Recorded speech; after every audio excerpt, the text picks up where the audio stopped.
Oi, oi pessoal! Seja muito bem-vinda, muito bem-vindo a mais um episódio desta segunda temporada do GBcast, o podcast do Grupo Boticário e do Estadão, que é uma produção especial do Estadão Blue Studio.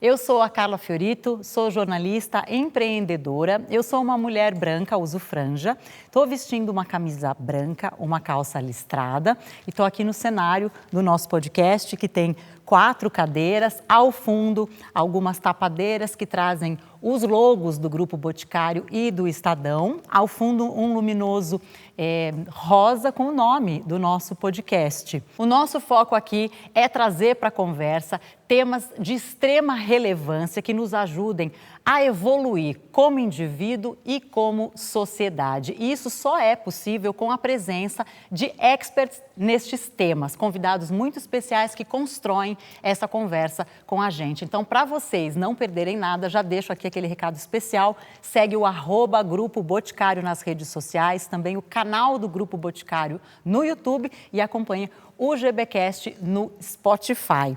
Bom, gente, o episódio de hoje é sobre um dos recursos naturais mais imprescindíveis para a vida. Nós vamos falar sobre água.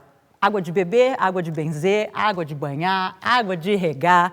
Enfim, a água, ela está presente no nosso dia a dia em praticamente tudo na nossa vida, né? Ela compõe simplesmente 70% do nosso planeta e não tem como a gente deixar de registrar que 12% de toda a água doce do planeta está concentrada aqui no nosso país. Mas ainda assim existe sim o risco de escassez e a gente precisa cuidar mais do que nunca. No momento em que a gente vive com eventos climáticos extremos, com a luta de parte da sociedade para a preservação do meio ambiente, a segurança hídrica é um tema que se torna cada vez mais desafiador e com isso é urgente a necessidade de termos uma compreensão mais ampla sobre a água, para que toda a sociedade possa buscar ações inovadoras, ações efetivas e rápidas. Não dá mais para ser a conta-gotas, né? Então aqui junto comigo para mergulhar nesse tema e explicar como é que a gente faz para cuidar deste recurso, não só dentro da empresa, dentro do universo do Grupo Boticário, mas muito além dele, nós temos 3 convidados muito especiais. Eu gostaria de pedir para vocês se apresentarem, por favor. Fabiana. Oi, gente, meu nome é Fabiana e vou começar com a minha audiodescrição. Sou uma mulher branca, de olhos e pele clara, estatura mediana. Atualmente estou usando os cabelos loiros by Truss e hoje estou vestindo uma calça marrom e uma blusa terracota. Hoje eu sou diretora de pesquisa e desenvolvimento de cabelo e banho aqui no Grupo Boticário. Guilherme. Olá pessoal, eu sou Guilherme Caran, vou me audiodescrever. Eu sou branco, olhos castanhos, cabelo claro. Estou vestindo uma blusa azul, calça jeans e um tênis marrom. E hoje eu sou gerente de economia da biodiversidade da Fundação Grupo Boticário. Muito bem. Luiz. Olá pessoal, sou Luiz Meyer, diretor de ESG do Grupo Boticário. Sou um homem pardo, de cabelos escuros. Hoje eu estou de relógio, estou com a minha camisa azul, um pullover cinza, vestindo uma calça preta e também um tênis preto. Sejam todos muito bem-vindos. Que bom que vocês aceitaram o nosso convite. Então, olha só, gente. Um relatório publicado pela ONU em março deste ano estima que 26% da população de todo o mundo já sofre por não ter acesso à água potável. Isso significa cerca de 2 bilhões de pessoas. No nosso país, esse número bate 35 milhões de pessoas, segundo os dados do Instituto Trata Brasil. É muita gente, né? Paralelamente a isso, nós já perdemos cerca de 16% da nossa superfície de água, sendo que o estado do Mato Grosso do Sul é o mais afetado, tendo perdido 57% do recurso hídrico de toda a sua região. Nós estamos falando do Pantanal. Olha, depois de todos esses dados aqui, eu gostaria de entender com vocês se é possível ainda reverter o que está acontecendo. Eu queria que vocês fizessem uma breve análise desse momento, por favor. Quem quer começar? Pode começar aqui. Pode ser. Vamos lá, Gui. Bom, acho que esse é um desafio realmente. Acho que tem números bem impactantes na mesa, mas acho que ainda tem oportunidade, com certeza, para a gente fazer coisas boas. Acho que a gente vai falar sobre um pouco delas aqui. Eu acho que é uma relação, esses números, né, de pessoas desassistidas por água é uma relação de oferta e demanda, né? Acho que população global crescendo, a gente tem que ser cada vez mais eficiente no uso dos recursos hídricos, como empresa, como sociedade, como poder público, mas também a gente precisa pensar na oferta de água. E aí, a oferta de água, também já vou comentar um pouquinho mais sobre isso, tem relação direta com conservação da natureza. Então, para a gente continuar a garantir água em disponibilidade, em quantidade e qualidade adequada na nossa sociedade, a gente precisa dos nossos mananciais conservados, das nossas florestas atuando e provendo serviços ecossistêmicos para que a gente consiga ter água para oferecer para essa população global crescente. A água tem uma relação direta com a preservação das florestas, né? A gente conversou sobre isso durante a nossa reunião pré-episódio, acho que o Luiz falou bastante sobre isso também. Você quer complementar?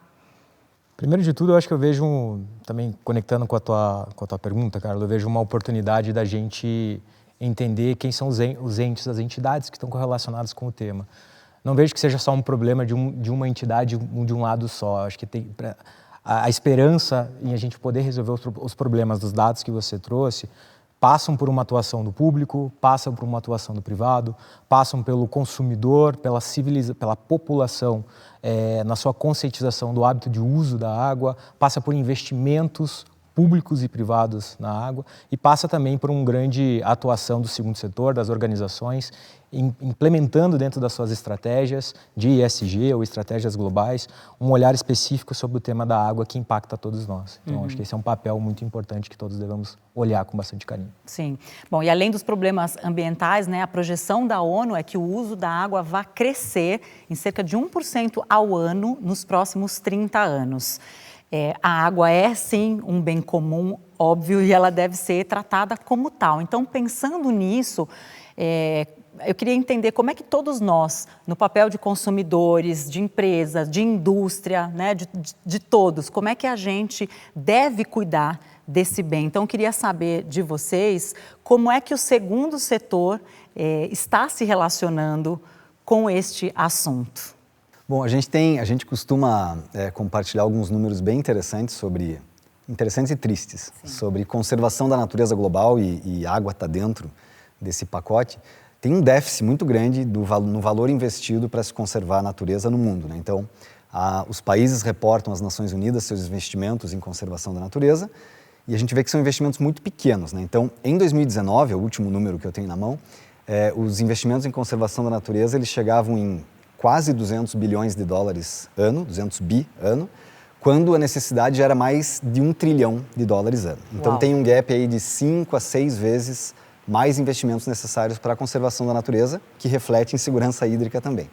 E para chegar nesse número, então, a filantropia pode crescer, os investimentos públicos podem crescer também, tem um pouco de espaço para isso, não muito, mas eles não vão conseguir cumprir e fechar esse gap. Então, o investimento necessário, novo, e a oportunidade está no setor privado, está no segundo setor. Então, cada vez mais fica evidente que filantropia, setor público não vai dar conta, setor privado tem que entrar, tem que jogar junto, já está entrando, acho que o Grupo Boticário é um exemplo disso. Sim.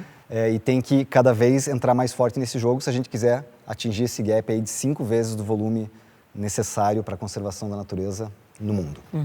Então, vamos lá. Eu queria detalhar mais, então, as ações práticas que vocês três, nas suas respectivas áreas de atuação, junto com todo o time do Grupo Boticário, têm trabalhado no tocante à preservação do meio ambiente. Fabi, quer falar primeiro? Pode ser. Quando a gente fala de desenvolvimento de produto e quando a gente fala dos produtos enxaguáveis, principalmente, que é a categoria que eu cuido, tem 2 critérios principais que eu considero que permeiam tanto o desenvolvimento de um novo produto quanto melhoria de produtos existentes. Um deles é a avaliação de biodegradabilidade de formulação. Então, para isso, eu tenho uma composição, um percentual mínimo para minha formulação ser biodegradável. E isso é um critério para seguir para frente para um desenvolvimento ou para melhoria de outros. Nós temos um grupo enorme de pesquisadores que sempre trabalham buscando soluções ou alternativas para trazer isso para os nossos produtos. Um exemplo, a linha MET, que relançou agora, tivemos um relançamento incrível, 100% dos shampoos são biodegradáveis. E quando a gente fala do nosso portfólio existente e dos produtos que a gente já tem, evoluímos muito e hoje já temos 50% do nosso portfólio com essa consistência e com essa avaliação. E buscamos cada vez mais evoluir até chegar num número maior. Então, biodegradabilidade de formulação é um e o outro é o impacto em água. Quando a gente fala o impacto em água, aqui tem uma metodologia inovadora que se chama IARA, que é o Índice de Avaliação de Risco Ambiental. É uma metodologia que o Grupo Boticário foi pioneira e ela trouxe isso, né, como inovação e pioneirismo, que ela nada mais é do que uma matriz de risco que olha do menor ao maior impacto ambiental, levando em consideração não só a biodegradabilidade da formulação que eu acabei de comentar, ela leva em consideração a ecotoxicidade e o bioacúmulo, e me dá um percentual do meu risco ser menor ou maior. Então, ela também é levada em consideração, tanto no meu desenvolvimento de novos, quanto na melhoria de produtos existentes. Quase 80% do meu portfólio existente já é classificado com menor impacto em água. E eu uso isso para os meus novos também. E eu entendo que a água é o ingrediente principal dentro do Grupo Boticário para o desenvolvimento de produtos, né? Luiz falou sobre isso também, sobre tratar a água como tal dentro do grupo, assim como ela é fora do grupo para toda a sociedade, né? Perfeito. Acho que quando a gente olha a grande agenda ESG do Grupo Boticário, de grandes organizações como um todo, mas falando do nosso case aqui, a gente não tem um olhar de grandes prioridades dentro dos temas. A gente precisa olhar para mudanças climáticas, a gente precisa olhar para a biodiversidade, precisa olhar para resíduos, porque tudo acaba tendo um impacto geral num grande stakeholder que se chama planeta Terra. Então, eu brinco que toda organização tem em comum elas têm dois grandes stakeholders, que são toda organização tem seu consumidor, mas também toda organização ela atua dentro do nosso planeta, ela precisa do planeta prestando serviços ecossistêmicos.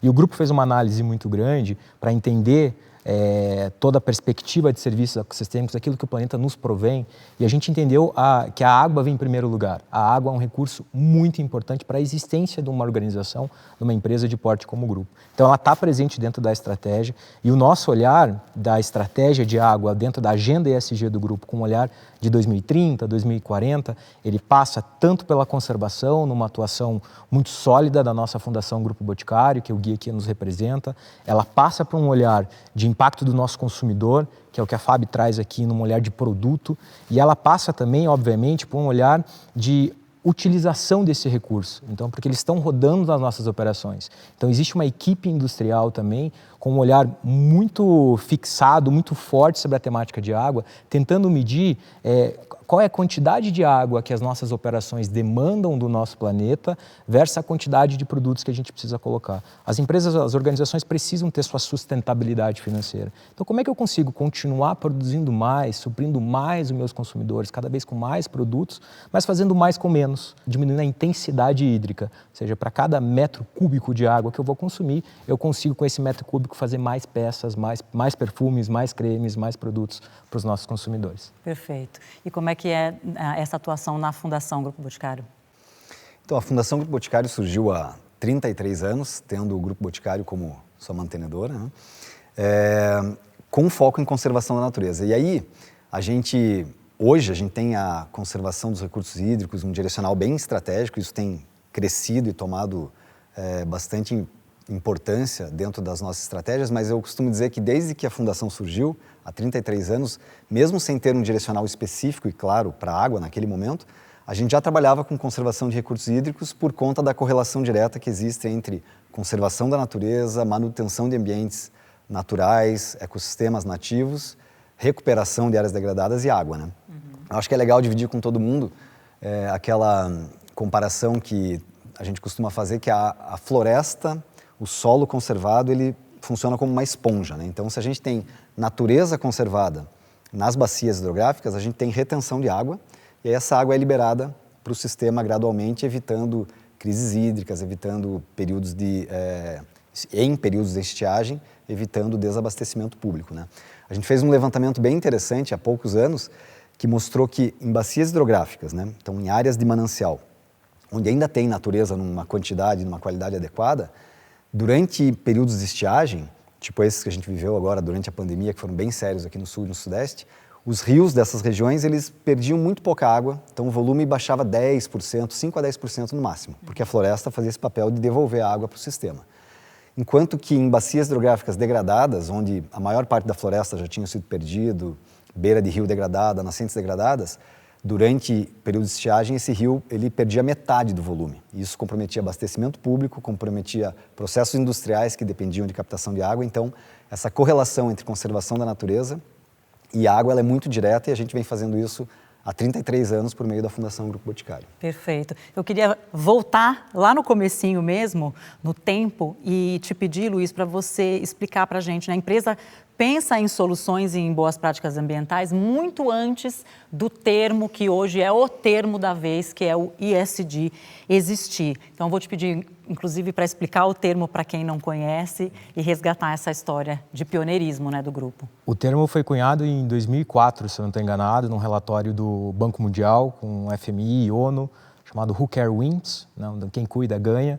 Né, e ele foi basicamente estabelecido com muito olhar para o mercado financeiro começar a ir além das práticas de governança, que a gente chama aqui no Grupo Boticário com muito carinho de fazer o certo, de olhar com carinho, ter transparência nos relatórios. Então isso compõe, talvez, da sigla do ESG, o G, a parte final, a parte de você dar transparência para os grandes stakeholders, para quem está em volta, consumidor, fornecedores, revendedores, franqueados, dar transparência das boas práticas que você tem dentro de casa.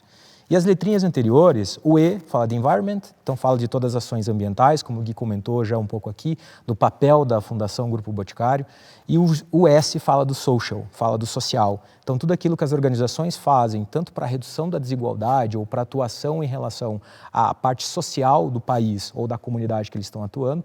E aqui no Grupo Boticário a gente adiciona ainda uma dose adicional sobre esse S, porque além das nossas atuações em relação à agenda social, a gente também fala muito sobre diversidade e inclusão, que é um tema super importante aqui para todos nós e faz parte dessa agenda ESG. E quando a gente fala de pioneirismo, que eu gosto muito de falar sobre, já que o termo veio ali por volta de 2004, o hype, talvez o primeiro grande hype do tema para as organizações foi com a Rio 92.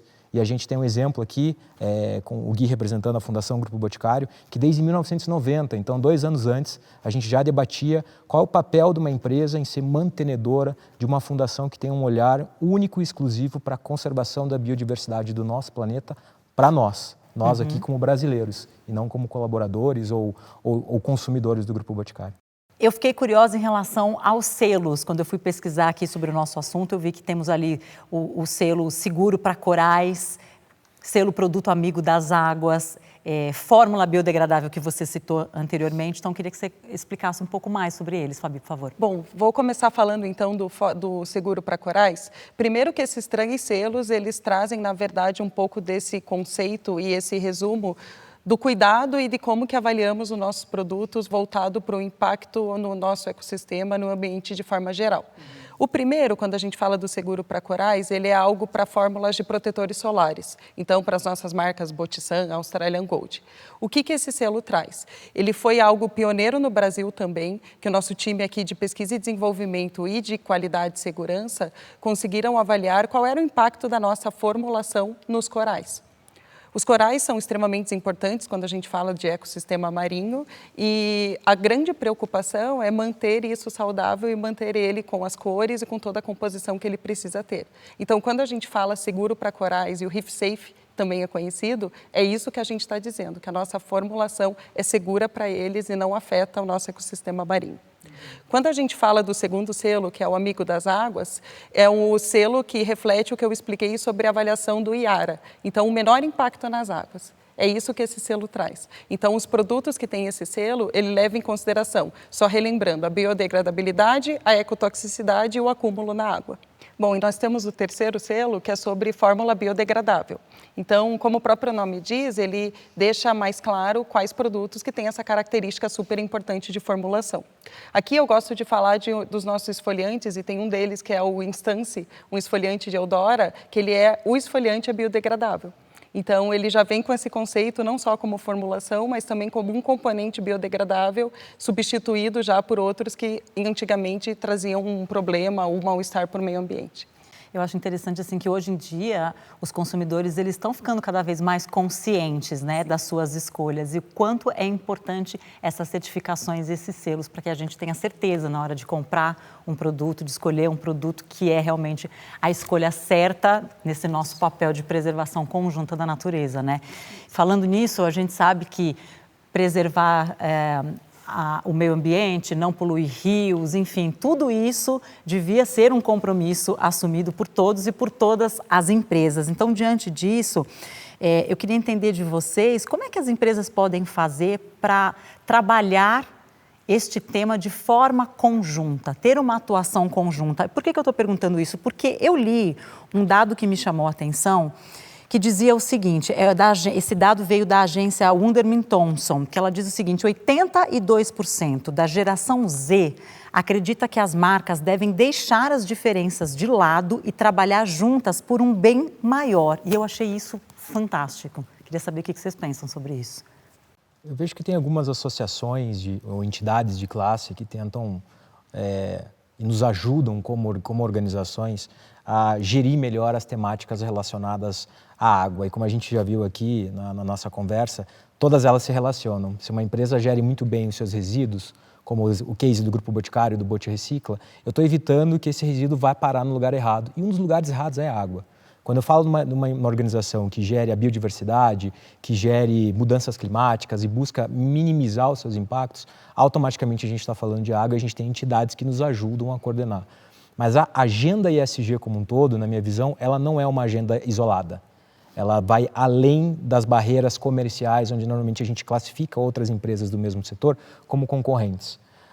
O mesmo fornecedor, o mesmo parceiro de negócio que uma empresa como o Grupo Boticário, por exemplo, pode vir a desenvolver a parceria e compartilhar o seu case de sucesso em relação a uma ecoeficiência ou produtos mais eficientes, como a gente já falou aqui, esse mesmo fornecedor vai também ser parceiro dos meus concorrentes. Então, essa agenda, mesmo se a gente insistir, infelizmente, em alguns setores e levar ela de uma forma individualizada, de uma certa forma ela vai se tornar coletiva.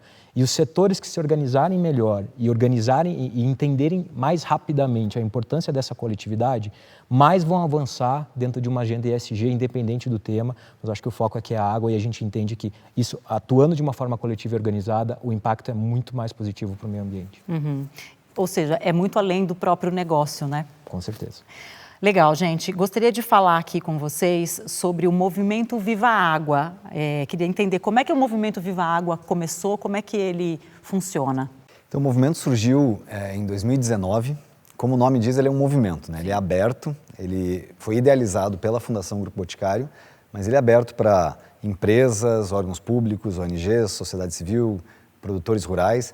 E a lógica dele é buscar a segurança hídrica por meio de soluções baseadas na natureza. Então, a gente vive tempos de mudanças climáticas, a gente precisa ser mais resilientes e mais adaptados às mudanças climáticas e, para isso, a natureza desempenha um papel muito interessante. Então, quando a gente fez uma análise, ele surgiu em São José dos Pinhais, aqui no Paraná, na bacia hidrográfica que tem relação direta com a nossa fábrica, com a fábrica do Grupo Boticário. A gente fez uma análise para tentar entender de onde vinha a água da qual a nossa operação dependia, né? Depende até hoje. E aí fizemos uma análise, descobrimos qual era a bacia hidrográfica, de onde essa água vinha, e aí iniciamos uma iniciativa, mas não proprietária do grupo, uma iniciativa idealizada pela Fundação, mas que convidou e chamou empresas da região, atores do setor público também, ONGs e produtores rurais que acreditavam que, com um olhar de longo prazo, até 2030, a gente poderia transformar essa bacia hidrográfica e trazer segurança hídrica para todo mundo que depende dela, para as empresas, para a sociedade, para abastecimento público como um todo, nessa região. E os principais direcionais para a gente conseguir chegar nessa visão de futuro, que é água em quantidade e qualidade adequada para essa bacia hidrográfica, por meio do movimento, tem relação com a gente trazer para a região oportunidades de se empreender de forma sustentável. Então, a gente está trabalhando com turismo sustentável nessa região, que é uma região super interessante, uma região de pé de serra, é a região onde estão as nascentes do Rio Iguaçu, que chegam lá em Foz do Iguaçu e depois se conectam com o Rio Paraná, aqui na região metropolitana de Curitiba, uma bacia hidrográfica muito estratégica, porque ela é dela, né? Ela é uma das bacias, uma das represas que abastece o sistema integrado de abastecimento de Curitiba e região metropolitana, depende dessa região.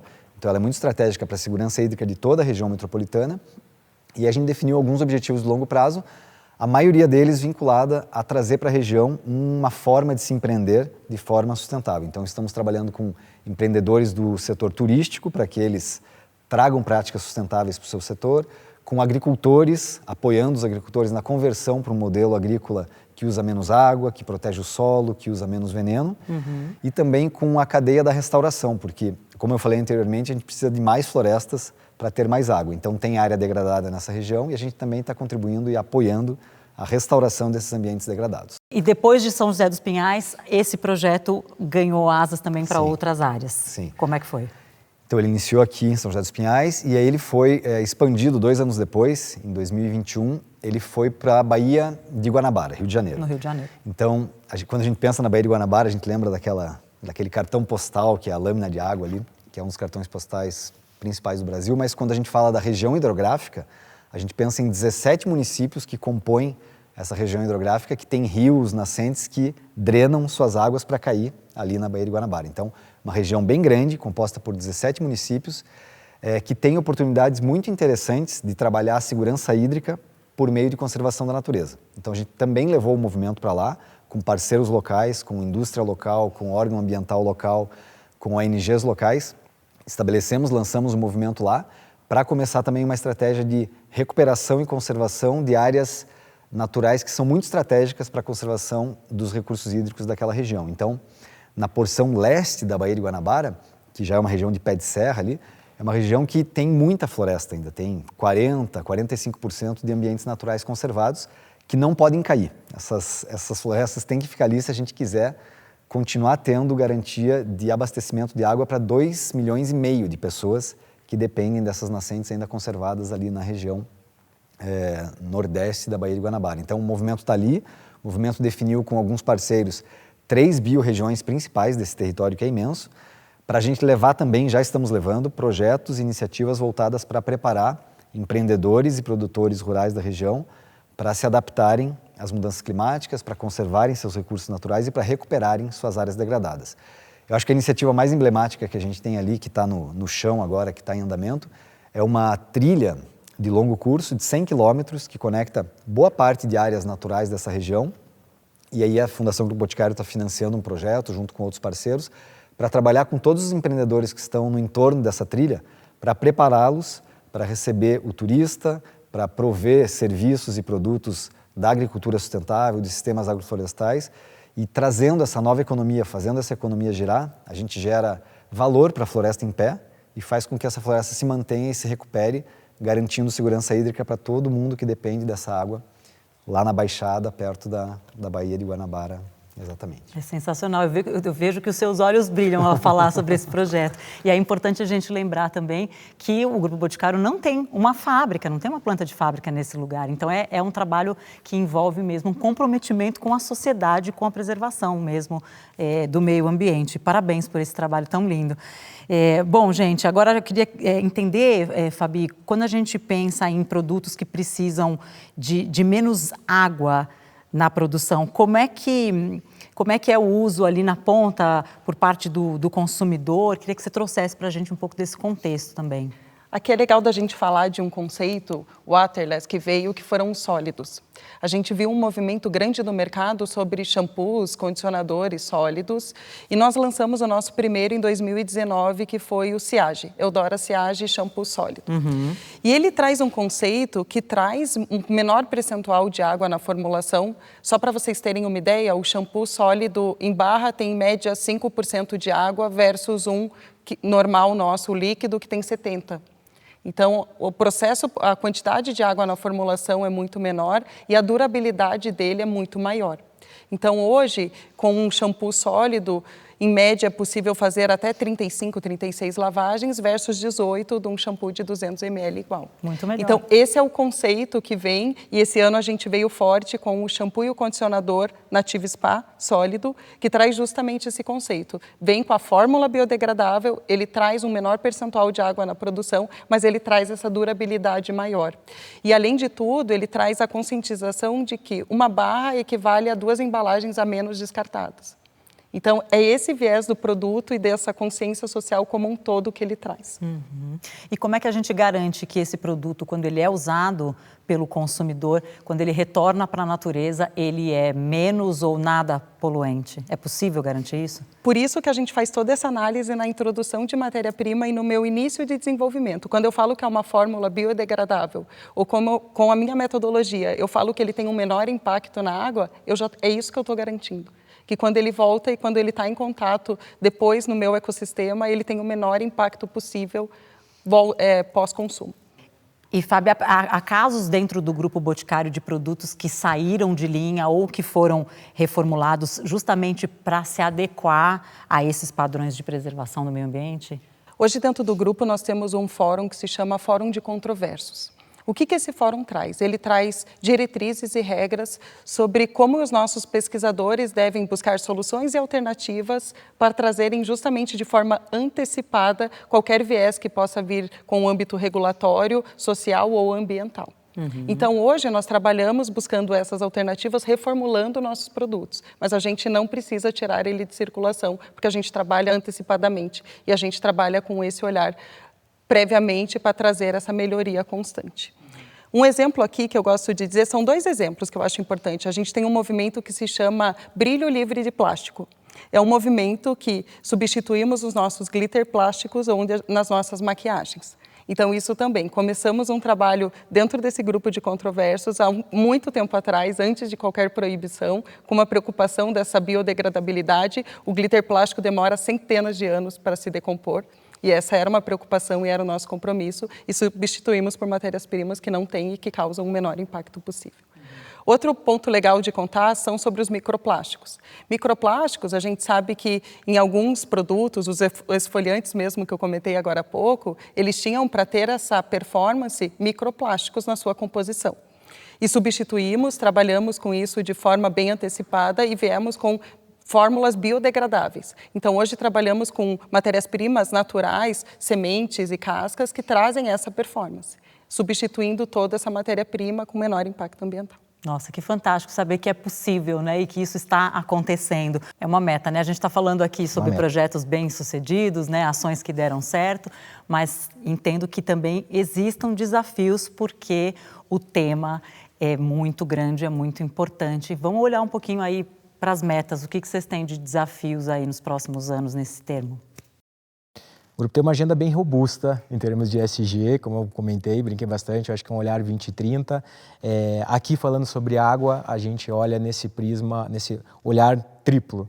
Primeiro é cada vez mais incentivar áreas de conservação, seja dentro das nossas operações, seja nessa grande parceria que a gente tem aqui junto e esse papel lindo que a Fundação Grupo Boticário faz. Também metas com um olhar de redução de intensidade hídrica, então de que forma a gente consegue suprir os nossos consumidores de uma forma mais sustentável e correta, utilizando menor esse recurso que a gente sabe que ele não é abundante e ele é escasso. E um último olhar também, que é o olhar que a Fábio representou muito bem aqui hoje, é o olhar de desenvolvimento de produto. Então, lá na hora de você pensar na concepção, no design do produto, como é que eu consigo pensar em produtos que já nasçam com menor impacto sobre esse recurso? Muito bem. Quer comentar? Tem desafios também. Sim, todos temos. A gente tem, acho que a água está, como já foi trazido aqui, está entrando cada vez mais como um direcional estratégico, né, do Grupo Boticário, na Fundação também é assim, e a gente está agora definindo o nosso próximo ciclo de longo prazo e a água já está se caracterizando como algo bem central na nossa atuação.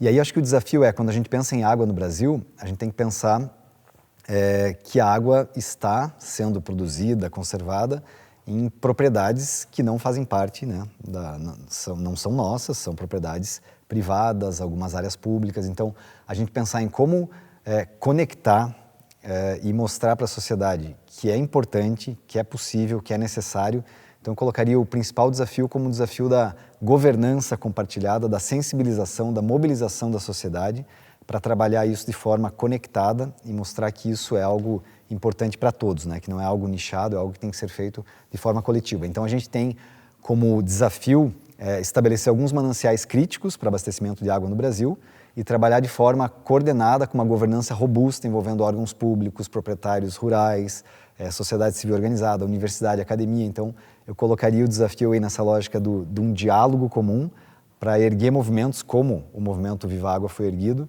que tem uma proposta de valor que atenda a todos os envolvidos, né? E acho que a água consegue, de forma muito didática, ser esse fio condutor, porque é muito fácil de entender por que ela é importante, né? Então, acho que o desafio é esse. Daqui a uns anos a gente volta a fazer um próximo episódio para você contar os resultados desse desafio que vai estar realizado já.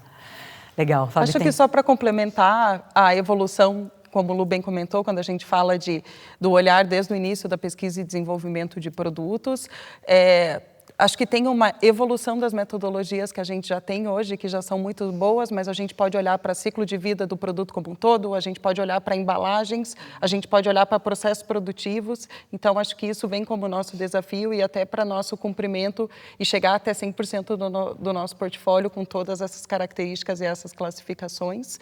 E tem o Beleza Transparente, que eu acho que, como o próprio nome diz, é a transparência total, desde o momento da pesquisa até a fabricação, até o produto estar pronto. E isso passa por todas essas ferramentas, essas metodologias, essas análises e o olhar transparente do produto como um todo.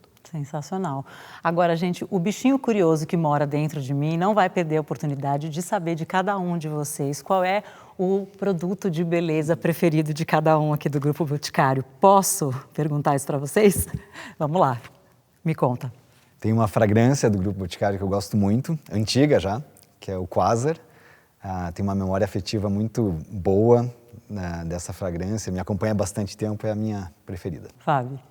Eu gosto muito do shampoo de Match Nutrição Regeneradora. Falei dele aqui, ele tem a fórmula biodegradável, mas ele tem uma alta performance, então eu gosto muito desse produto. E um segundo produto, se você me permite, Sim. É o esfoliante corporal de Nativa Spa. Acabou de lançar um agora, o Ameixa Dourada. Ele tem uma performance incrível e ele já vem com todo esse conceito que eu comentei, então eu super recomendo. Já estou doida para usar. Eu sou um apaixonado, um fã por duas linhas de cuidados diários, que é a linha Man e a linha Malbec Club. Acho que elas me atendem muito bem. Mas na perfumaria, realmente eu tenho uma grande escolha, que é o Impression Legend. Esse é o campeão lá em casa. Sensacional. Gente, sem palavras para agradecer a vocês por tanto conhecimento compartilhado. Quero agradecer em nome de todo o Grupo Boticário por vocês terem feito esse episódio, terem construído esse episódio que tem um tema essencial para todo mundo, né? Para o nosso planeta. Obrigada demais. Obrigado, Carla. Eu que agradeço. Prazer poder dividir esse tema com todos vocês e poder, de alguma forma, contribuir com essa sensibilização social que a gente tanto precisa. Com certeza. Valeu. Super obrigada pelo convite. É muito bom a gente falar do tema e conscientizar cada vez mais sobre um assunto tão importante. Isso aí. Obrigado, Carla. Obrigado pela escolha da temática. Acho que, infelizmente, o tema ganhou protagonismo recentemente por questões, por escassez de água em algumas regiões do nosso país, por secas, por grandes impactos. Então, agradeço mais uma vez a todos e a você por proporcionar esse tema tão importante aqui para a gente debater. Valeu, gente. Obrigada. Obrigada demais por vocês também terem nos acompanhado. Tenho certeza que para vocês também foi um episódio de muito aprendizado, de coisas que a gente não sabia que estavam sendo feitas, e a gente se encontra num próximo episódio aqui do GBcast, o podcast do Grupo Boticário e do Estadão, que é uma produção especial do Estadão Blue Studio. Então, economize água e vamos juntos nessa missão. Tchau, gente!